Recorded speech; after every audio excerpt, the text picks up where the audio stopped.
रूस का एक वीरान बर्फीला शहर बिलिंस्की। यहाँ की खामोश सड़कों के नीचे एक ऐसा खौफनाक राज दफन था जो किसी की भी रूह कंपा दे। ये कहानी है अलेक्जेंडर बिचकॉफ की, एक ऐसे आदमी की जिसकी डायरी के पन्ने स्याही से नहीं बल्कि खून से रंगे हुए थे। देखिए, इस कहानी की शुरुआत ही एक बहुत गहरे विरोधाभास से होती है। एक तरफ एक नौजवान है जो लेखक बनना चाहता है, कहानियां गढ़ना चाहता है, और दूसरी तरफ एक ऐसी हकीकत है जो हत्याओं की स्याही से लिखी जा रही थी। यही वो दो सिरे हैं जो अलेक्जेंडर बिचकोफ के उलझे हुए जहन की तस्वीर हमारे सामने रखते हैं। किसी भी हैवान को समझने के लिए कहते हैं कि पहले उसके अंदर के उस बच्चे को देखना पड़ता है। तो चलिए चलते हैं रूस के बेलिंस्की शहर में, जहां अलेक्जेंडर पला बढ़ा। एक ऐसी जगह जहां हवा में शराब की गंध घुली थी और उम्मीदें वो तो शायद पैदा होने से पहले ही दम तोड़ देती थी। उसकी जिंदगी वो बहुत तेजी से बिखरी। मतलब त्रासदी कोई एक घटना नहीं थी, बल्कि उसका पूरा माहौल ही वैसा था। पिता की आत्महत्या तो बस एक शुरुआत थी, मुसीबतों का एक ऐसा पहाड़ था जो उसके परिवार पर टूट पड़ा, और इसके बाद तो जैसे एक पूरा सिलसिला ही शुरू हो गया। ये सिर्फ लापरवाही नहीं थी, ये एक तरह का सिस्टमैटिक टॉर्चर था जिसने बचपन से ही दर्द और ताकत को लेकर उसका नजरिया ही बदल दिया। सोचिए, अपनी ही माँ के हाथों मिली इस बेरहमी ने उसे अंदर से कैसा बना दिया होगा। यही वो नींव थी जिस पर उसके भयानक भविष्य की इमारत खड़ी होने वाली थी।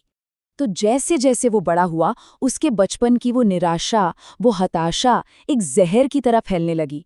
उसकी जो भी थोड़ी बहुत उम्मीदें थीं, वो अब एक अंधेरे और हिंसक रास्ते पर मुड़ गईं।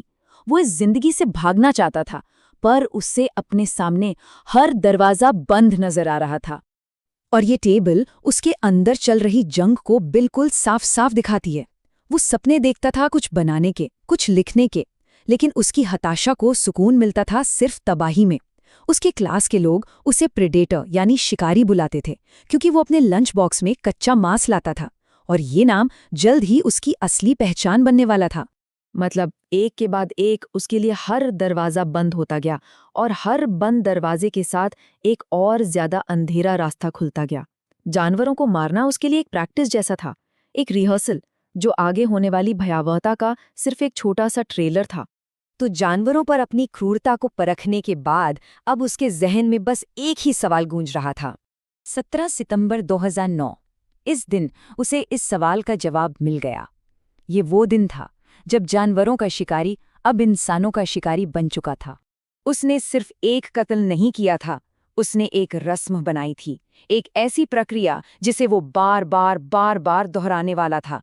उसके लिए ये एक जीत जैसा था, एक ऐसी चीज जिसे वो अपनी डायरी में लिखकर हमेशा के लिए अमर कर देना चाहता था। ये शब्द उसने अपनी डायरी में लिखे। उसके लिए ये कोई जुर्म नहीं था, बल्कि ये तो शैतानियत की दुनिया में उसका ग्रेजुएशन था, एक नए लेवल पर पहुंचना। वो अब खुद को किसी की भी जान लेने का हकदार समझने लगा था, और अपने इस नए अधिकार के साथ जो लोकल पार्क था वो उसका पर्सनल शिकारगाह बन गया। और देखते ही देखते पूरा शहर डर के साए में जीने लगा। वो जगह जो कभी लोगों के लिए सुकून की थी, अब खौफ का दूसरा नाम बन चुकी थी। ये टेबल उसके काम करने के तरीके को दिखाती है। वो अक्सर अकेले लोगों को अपना निशाना बनाता था, दोस्ती का नाटक करता था और फिर उन्हें मौत के घाट उतार देता था। यहाँ तक कि उसने अपने सौतेले पिता को भी नहीं बख्शा, क्योंकि उसे लगता था कि वो उसकी माँ को पीटता था, बदला लेना चाहता था। जब लगता है कि इससे ज्यादा वशीपन और क्या हो सकता है, तो कहानी एक और भी ज्यादा भयानक मोड़ लेती है। उसकी हैवानियत सिर्फ जान लेने तक नहीं रुकी, उसने अपने शिकार को खाना शुरू कर दिया। ये उसकी दरिंदगी की इंतहा थी। बाद में उसने पुलिस को बताया कि उसने 3 लोगों के दिल और एक का बाइसेप्स भी खाया था। और सबसे बड़ी विडंबना देखें, जब एक बेगुनाह शख्स जेल में सड़ रहा था, तब असली कातिल आज़ाद घूम रहा था अपने अगले शिकार की तलाश में। उसने 8 महीने तक कोई कत्ल नहीं किया, और शहर ने ये सोचकर राहत की सांस ली कि कातिल पकड़ा गया है। बिचकॉफ का पकड़ा जाना किसी शानदार जासूसी का नतीजा नहीं था। नहीं, उसे पकड़ा एक मामूली सी चोरी ने और उसके अपने टूटे हुए घायल अहंकार ने। वो एक आम चोर के तौर पर पहचाना जाना बर्दाश्त नहीं कर सका। उसके अहंकार को अपने असली भयानक कारनामों के लिए पहचान चाहिए थी। उसे लगा कि चोरी जैसे छोटे-मोटे जुर्म में जेल जाना, ये तो उसकी तौहीन है। उसने पुलिस से पूछताछ की शुरुआत ही एक शिकायत से की। सोचिए जरा, वो पुलिस को बता रहा था कि उन्होंने उसे बहुत हल्के में ले लिया है, और पुलिस भी हैरान थी कि ये हो क्या रहा है। ये उसकी तरफ से एक ऐलान था, बदनामी की एक ऐसी मांग जिसने बड़े-बड़े जांचकर्ताओं को भी सन्न कर दिया। वो चाहता था कि दुनिया उसके असली खौफनाक कारनामों को जाने। उसने 9 हत्याओं का जुर्म कबूल किया। हालांकि उसकी अपनी डायरी कहती थी कि उसने 17 लोगों को मारा था। उसने एक-एक करके अपने हर शिकार की दर्दनाक कहानी पुलिस को ऐसे सुनाई जैसे वो कोई बड़ी उपलब्धि गिना रहा हो। ये बात उसके ना पकड़े जाने के खौफनाक राज को उजागर करती है, उसका अटूट आत्मविश्वास। उसके मुताबिक अगर आप घबराते नहीं हैं तो कोई भी आप पर शक नहीं करेगा, भले ही आपके कपड़ों पर खून के धब्बे क्यों न लगे हों।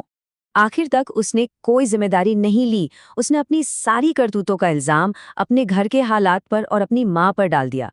उसने कहा कि उसकी माँ ने उसे इस हाल में पहुंचाया जिसने उसे बचपन में ही काम करने पर मजबूर कर दिया था। तो ये कहानी हमें एक बहुत बड़े सवाल पर लाकर छोड़ देती है।